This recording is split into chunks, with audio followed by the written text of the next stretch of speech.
আসসালামু আলাইকুম এভরিওয়ান। আজকে আমি তৈরি করব চিকেন পাকোড়া। তো চিকেন পাকোড়া তৈরি করার জন্য আমি নিয়ে নিয়েছি সয়া সস, সাথে দিয়ে দিয়েছি ফিশ সস, এরপর দিয়ে দিব হচ্ছে একে একে সব উপকরণ, সাথে বিশেষ করে কাঁচা পেঁয়াজ কুচিটা বেশি বেশি করে দিতে হবে, তাহলে আপনার টেস্টটা বেশি বাড়বে। চিকেন পাকোড়া পছন্দ করে না এমন মানুষ খুবই কম পাওয়া যায়। চিকেন পাকোড়া হচ্ছে আপনার শুকনা জাতীয় খাবারের সাথে খেতে খুবই মজা লাগে। যেহেতু আজকে রোজার মাস, ইফতারির জন্য আমি চিকেন পাকোড়ার সাথে পোলাও আছে, পোলাওতে খেতে খুবই মজা এবং খুবই টেস্ট। এখন আমি মশলা দিয়ে দিচ্ছি, তারপরে দিয়ে দিলাম জিরের গুঁড়ো, সাথে দিয়ে দিচ্ছি আদা রসুন বাটা। এটা ক্রিস্পি করার জন্য আমি কর্নফ্লাওয়ার দিয়ে দেবো, দিয়ে ভালো করে মেখে নিচ্ছি কারণ যেন মশলাটা মাংসের মধ্যে ঠিকঠাক মতো পৌঁছে। আপনি যত সুন্দর করে মশলাটা দিয়ে মাখাবেন, খেতে তত বেশি মজা হবে, টেস্ট হবে। আপনারা চাইলে আমার মতো করে এইভাবে রেসিপি তৈরি করতে পারেন। এখন আমি দিয়ে দিচ্ছি বেসন, সাথে দিয়ে দেব পরিমাণ মতো ময়দা। যেহেতু হচ্ছে ময়দাটা দিলে আপনার ব্যাটারটা ঠিক মতো আসবে।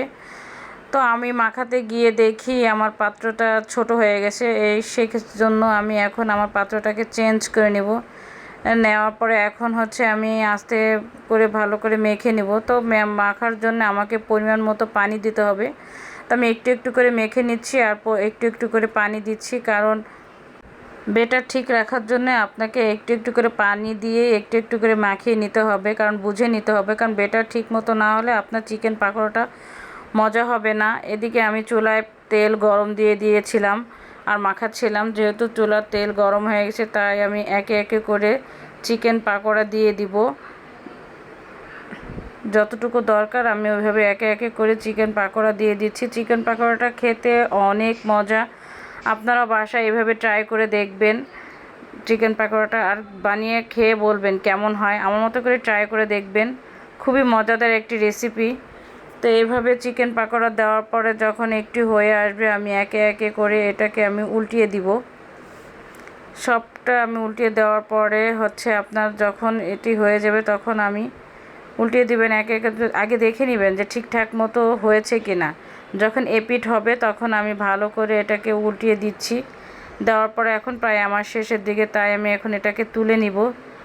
তো আপনারা যে যার মতো সার্ভ করতে, আমার যেহেতু এই ছোট প্লেটে সার্ভ করতে খুব ভালো লাগে, তাই আমি আমার ছোট প্লেটে উঠিয়ে নিচ্ছি, সার্ভ করে নিচ্ছি।